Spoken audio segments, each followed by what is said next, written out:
আমরা যে নাগরিক সুবিধা যেটা আমাদের সাধারণভাবে এই গ্রেডের পৌরসভায় পাওয়া যায়, আমরা কিন্তু মনে করি যে আমরা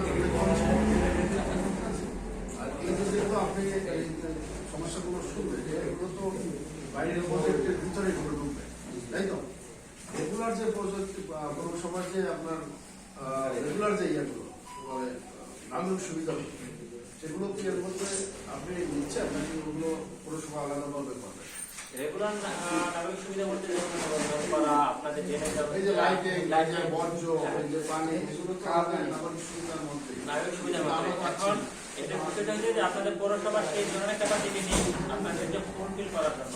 এই জন্যই রাষ্ট্রীয়ভাবে আপনাদেরকে একটা মাস্টার প্ল্যান করা হচ্ছে এবং এই মাস্টার প্ল্যানে আপনাদের কিছু ফান্ডিংও করবে। এই ফান্ডিংটা আসবে এডিবি থেকে, বুঝতে পারছেন?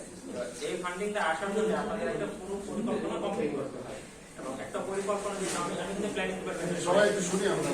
আমি প্ল্যানিং ডিপার্টমেন্টে আমি নগর পরিকল্পনা নিয়ে আমাদের পড়াশোনা করছি। একটা পরিকল্পনা যখন গ্রহণ করা হয় এটা একটু দীর্ঘমেয়াদী প্রসেস হয়, কারণ আপনার আগামী 20 বছর আপনার এটার উপরই বেসিস করে হবে। তো আপনার এই জায়গায় একটা খাল খননের প্রয়োজন, কিন্তু আমরা এই খালটা ভরাট করে দিলাম একটা ডেভেলপমেন্টের জন্য। আলটিমেটলি কি হবে? আপনাদের জলাবদ্ধ হয়ে ভরে যাবে। কথা বুঝতে পারছি? তো আপনাদের পরিকল্পনার যেন কোনো বিন্দু মাত্র কোনো ধরনের ত্রুটি না থাকে, এই জন্য একটা পরিকল্পনা কমপ্লিট হতে কিন্তু সময় লেগে যায়। সময় লেগে যায়, 20 বছর লেগে যায়। আমরা ওখানে আমাদের কত করে বলছি, সবাই বলছে। তো আপনি জানেন যে আপনার কি সুবিধা দেওয়ার সুযোগ আছে, সুবিধা দেওয়ার সুযোগ আছে। হ্যাঁ, আপনার যেসব বলছেন সেটা আপনি জানেন, আমরা বলতে পারি না। মোটামুটি আপনারা অলমোস্ট সবই বলেছেন। আপনারা বাকি রাখেন নাই। একদিন করে জানেন যে আপনাদের পৌরসভা থেকে কোথায় আবাসিক এলাকা, কোথায় অনাবাসিক এলাকা করা যেতে পারে। আবাসিক এলাকা কোথায় হবে এবং শিল্প এলাকাটা কোথায় হবে, এই পৌরসভার ভিতরে আপনারা যদি আগে থেকে করেন আমাদের পৌরসভার যে পয়েন্টে আবাসিক এলাকা হবে এই পয়েন্টে শিল্প এলাকা হবে, এটা মোটামুটি ডিক্লেয়ার করতে হবে।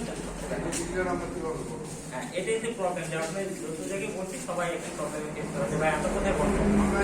আপনি এটা বলতে পারেন যে আমাদের এই এলাকার ভিতরে অলরেডি আবাসিক এলাকা গঠন হচ্ছে, আমাদের এই জায়গাতে আবাসিক এলাকা এই জায়গাগুলো ফাঁকা জায়গা রয়ে গেছে, ওই জায়গায় শিল্প এলাকা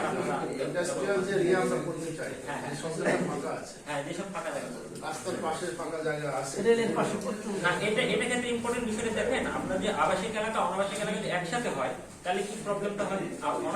আবাসিক এবং ইন্ডাস্ট্রিয়াল এরিয়া যদি একসাথে হয়, ইন্ডাস্ট্রিতে যে দূষণগুলো হয় প্রচুর দূষণ হয় না? এই দূষণগুলো কি হয়? নাগরিকদের হ্যাম্পার করে, তাই না? আপনাদের স্বাস্থ্য ঝুঁকি বাড়াবে। এই জন্য নর্মালি নিয়ম হলো একটা ইন্ডাস্ট্রিয়াল এরিয়া দেবো আবাসিক এলাকা থেকে একটু দূরে করা যেন আপনাদের কারোরই কোনো ক্ষতিগ্রস্ত না হয়। হ্যাঁ,